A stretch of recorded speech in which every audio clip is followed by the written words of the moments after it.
ৰাজহুৱা কৰাৰ আগতে সেই বিষয়ৰ দুয়োটা ফাল নেগেটিভ পজিটিভ দুয়োটা দিশ চাব লাগিব আসল ৰহস্যটো কি আছে দুটা বিষয় ইয়াতে উল্লেখ হ'ব নালাগিছিলে দুৰ্ভাগ্য সঁচা কথা চেণ্টেকত পানী ভৰোৱা এজন ইমামৰ দায়িত্ব কেতিয়াও হ'ব নোৱাৰে অলৰেডি তাত ইমামতি কৰি আছে যেতিয়া মই যোগাযোগ কৰিলো তেওঁলোকৰ জৰিয়তে গম পালো গোটেই বা তাৰ সমাধান এইটো নাছিলে যে সোশ্যাল মিডিয়াত আহি পেলাই ভিডিঅ' বনাই দিয়া কাৰণ সেই জামাত যিখনৰ নাম লৈ পেলাই ভিডিঅ' বনোৱা হৈছে সেই জামাতত সবটো বেয়া মানুহ নহয় মই ধৰিলো কোনো এটা বিষয় ফটককে গৈ পেলাই সোশ্যাল মিডিয়াত এইটো ৰাজহুৱা কৰাটো বিলকুল উচিত নহয় এই বিষয়টো অকণমান জানিবলৈ কিছু উলামাৰ লগত মই যোগাযোগ কৰিলো এই জামাতৰ জিম্মেদাৰৰ লগতো যোগাযোগ কৰিলো যোগাযোগ কৰাৰ পিছত বহুতো কথা গম পালো জানিলো যি পত্ৰ দুখন লৈ পেলাই এই ইখতিলাফটো হৈছে সেই পত্ৰ দুয়োখন মই পঢ়িলো এখন পত্ৰ ইমাম সাহেবৰ নামত দিয়া হৈছিল আনখন পত্ৰ সানি ইমাম সাহেবৰ নামত দিয়া হৈছিল দুয়োখন পত্ৰত দুটা বিষয় মোৰ অকণমান বেয়া লাগিছে দুটা বিষয় ইয়াতে উল্লেখ হ'ব নালাগিছিলে দুৰ্ভাগ্যবশতঃ ইয়াত এই দুইটা বিষয় উল্লেখ হৈ গ'ল তাৰ কাৰণে আমি নিজেও লজ্জা অনুভৱ কৰিছো কিন্তু ইয়াতকৈ অকণমান ওপৰত গৈ পেলাই আমি চাব লাগিব আৰু এটা কথা হেতু হল যে এই যি দুখন পত্ৰ এই দুয়োখন পত্ৰ জিম্মেদাৰ সকলে কিয় লিখিব লগা হল আৰু কিয় ইমাম সাহেবক দিব লগা হল সেই ৰহস্যটো অকণমান বিশ্লেষণ কৰিব লাগিব কাৰণটো কি ৰিজনটো কি সেই ৰিজনটো অকণমান চাব লাগিব কাৰণ এই পত্ৰ দুয়োখন ইমাম সাহেবক নিযুক্তি দিওতে এই পত্ৰ দুয়োখন তেওঁলোকে দিয়া নাছিল এই পত্ৰ দুয়োখন ৰানিং ইমামক দিয়া হৈছিল যে ইমাম সাহেব 3 বছৰৰ পৰা অলৰেডি তাত ইমামতি কৰি আছে সেকেন্ড ইমাম যিজন আছিল তেখেতে 1.5 বছৰৰ পৰা ইমামতি কৰি আছে তাত তো ৰানিংত ইমামতি কৰি থকা এজন ব্যক্তিক হঠাৎ এই পত্ৰ দুয়োখন দিয়াৰ প্ৰয়োজন কিয় আহিলে কি দৰকাৰ পৰিলে সেইখিনি অকণমান চালি জাৰি চাব লাগিব তাত কেইবাটাও কথা মই উল্লেখ কৰা দেখিছো তাতে এটা কথা মই দেখিছো যে সবাহী মক্তবৰ সময়ত তাত উল্লেখ আছে যে সবাহী মক্তবৰ সময়ত আপোনাৰ ইমাম সাহেবে মোবাইল ব্যৱহাৰ কৰিব নোৱাৰিব মোবাইল ৰুমত থৈ যাব লাগিব এই যেটো নিয়ম তেওঁলোকে বান্ধি দিছে এই যেটো শৰ্ত বান্ধি দিছে এই শৰ্তটো বান্ধি দিবলৈ বাধ্য কোনে কৰালে হেতু চাব লাগিব হেতু চাবলগীয়া বিষয়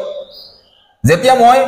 যোগাযোগ কৰিলো তেওঁলোকৰ জৰিয়তে গম পালো গোটেই কথাখিনি ইয়াত উল্লেখ কৰিব নোৱাৰো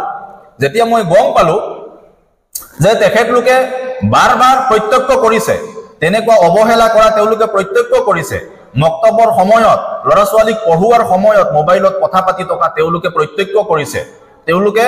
আপোনাৰ ভিডিঅ' কলত কথা পাতি থকা প্ৰত্যক্ষ কৰিছে আৰু তাৰ পিছত বাৰবাৰ তেওঁলোকক সাৱধান কৰি দিয়া হৈছিল বুজাই দিয়া হৈছিল যেতিয়া তেওঁলোক তাৰ পৰা বাজ আহা নাই মজবুৰ হৈ পেলাই তেওঁলোকে এই পত্ৰ যোগে তেওঁলোকক অৱগত কৰিছিল তো গতিকে এই ইয়াতে যি শৰ্তখিনি বান্ধি দিয়া হৈছে গোটেই শৰ্তখিনি বান্ধি দিবলৈ মজবুৰ কৰোৱা হৈছে কোনোবাই মজবুৰ কৰাইছে কাৰণ তেওঁলোকে যদি এইখিনি দিয়াৰ যদি ইচ্ছা আছিল তেতিয়া হলে ইমাম যেতিয়া তেওঁলোকে এপইন্টমেন্ট দিছিল যেতিয়া নিযুক্তি দিছিল তেতিয়া তেওঁলোকে এই শৰ্তখিনি বান্ধি দিলেহেঁতেন কিন্তু নিযুক্তি দিয়াৰ সময়ত এই শৰ্তখিনি তেওঁলোকে বান্ধি দিয়া নাই নিযুক্তি এপইন্টমেন্ট দিয়াৰ সময়ত তেওঁলোকে এই নিয়ম নীতিখিনি বান্ধি দিয়া নাই তো তাৰ দ্বাৰা স্পষ্ট এই কথাটো গম পোৱা যায় যে আলিম উলামাৰ প্ৰতি তেওঁলোকৰ সন্মান আছে আলিম উলামাৰ প্ৰতি যেটো ইজ্জত আলিম উলামাৰ যেটো মাকাম হেতু তেওঁলোকে জানে তেওঁলোকে গম পায় যাৰ বাবে তেওঁলোকে আৰম্ভণিত এনে ধৰণৰ পত্ৰ দিয়া নাই নিযুক্তিৰ সময়ত এনে ধৰণৰ পত্ৰ দিয়া নাই আৰু তাৰ ব্যাকগ্ৰাউণ্ডত বহুত লম্বা কাহিনী আছে যাৰ কাৰণে তেওঁলোকে এই পত্ৰখন দিবলৈ বাধ্য হৈ গৈছিল গতিকে কিবা এটা বিষয় আপোনাৰ ৰাজহুৱা মাধ্যমত সোশ্যাল মিডিয়াত ৰাজহুৱা কৰাৰ আগতে সেই বিষয়ৰ দুয়োটা ফাল নেগেটিভ পজিটিভ দুয়োটা দিশ চাব লাগিব যে ইয়াৰ আসল ৰহস্যটো কি আসল বিষয়টো কি কাৰণ মই কবলৈ যোৱা নাই যে ইমাম সাহেবজন দোষী সব উলামায়ে কেৰাম একদম আলহামদুলিল্লাহ ভাল উলামায়ে কেৰাম এতিয়াও যথেষ্ট তাদাদত যথেষ্ট সংখ্যাত ভাল উলামায়ে কেৰাম আছে ভাল আইমায়ে কেৰাম আছে গতিকে দিনৰ খিদমতবোৰ চলি আছে মাসাজিদৰ খিদমতবোৰ চলি আছে মাকাতিবৰ খিদমতবোৰ চলি আছে কিন্তু তাৰ মাজতে কিছুমান ইমাম এই কথা আমি স্বীকাৰ কৰিব লাগিব যে কিছুমান ইমাম বা কিছুমান আলিম এনেকুৱাও আছে যিসকলে নিজৰ দায়িত্ব নিষ্ঠাভাৱে পালন নকৰে যিসকলে নিজৰ দায়িত্ব সময়মতে আদায় নকৰে,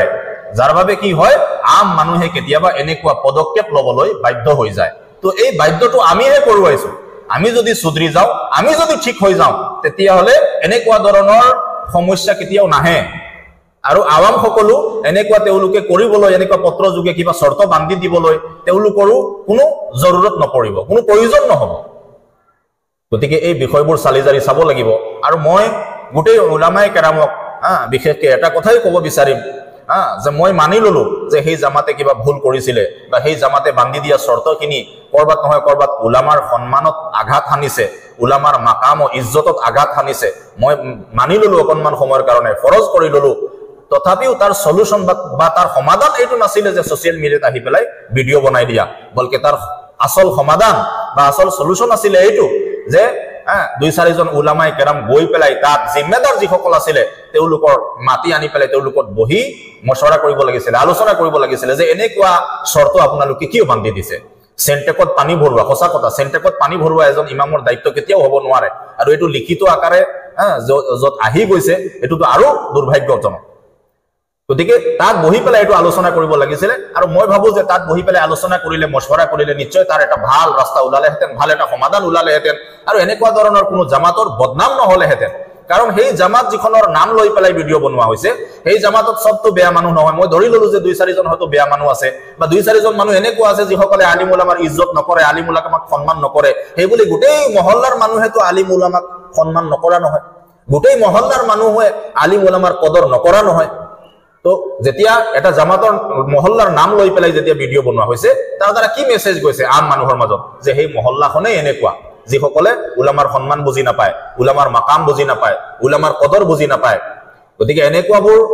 পদক্ষেপ লোৱাৰ আগত বিশেষকৈ উলামাসকলে এনেকুৱা গৈৰ জিম্মেদাৰানা কাম কৰাৰ পৰা কমচে কম দূৰত থাকিব লাগে। আৰু যিকোনো এটা বিষয় ফটককে গৈ পেলাই ছচিয়েল মিডিয়াত এইটো ৰাজহুৱা কৰাটো বিলকুল উচিত নহয়। এইটো বিলকুল ইছলামৰ দৃষ্টিৰে যদি আমি চাওঁ, শৰীয়তৰ দৃষ্টিৰে যদি আমি চাওঁ, বিলকুল উচিত নহয়। আপোনালোকে আল্লাহৰ কালাম পঢ়িছে, আল্লাহ নবী সাল্লাল্লাহু আলাইহি ওয়াসাল্লামৰ হাদিস পঢ়িছে। এই কামটো কেনেকুৱা ভাল কাম হ'ব পাৰে যে কোনো এটা মহল্লাৰ গৈ পেলাই আপোনাৰ ছচিয়েল মিডিয়াত বদনাম কৰি দিয়া, কাৰোবাৰ মানহানি কৰি দিয়া, এইটো কেতিয়াও উচিত কাম হ'ব নোৱাৰে। অনাগত দিনত আমি সকলো যাতে এনেকুৱা ধৰণৰ কামৰ পৰা বিৰত থাকো, এনেকুৱা কাৰোবাৰ ইজ্জত যাতে আমি আক্ৰমণ নকৰো, কাৰোবাৰ সন্মানত যাতে আমি আঘাত নকৰো, এই কথাখিনিৰ পালে আমি সকলোৱে লক্ষ্য ৰাখিব লাগিব। আৰু লগতে মই গোটেই জামাত সকলৰ যিসকল জিম্মেদাৰ, সম্পাদক হওক বা সভাপতি হওক বা কমিটিৰ অন্যান্য বিষয়ববীয়া হওক, তেওঁলোককো মই এটা কথা ক'ব বিচাৰো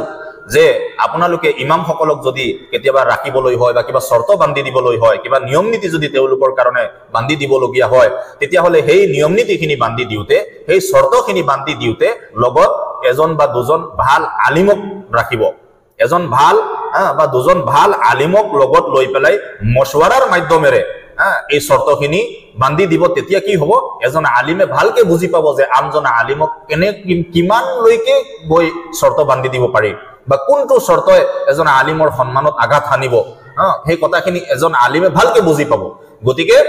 মই ভাবো এই যিটো অকমান ত্ৰুটি পত্ৰ দুইখনত নজৰ আহিছে,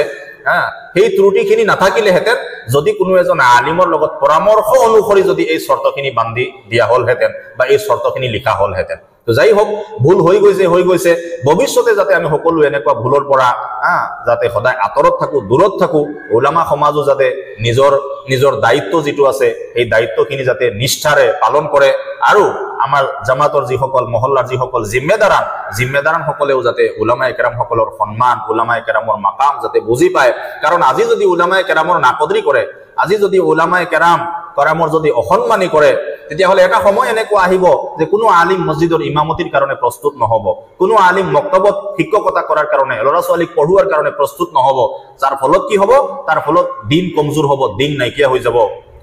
দিন একদম মিটি যাব। আল্লাহ তাআলা সকলোকে বুজাওক।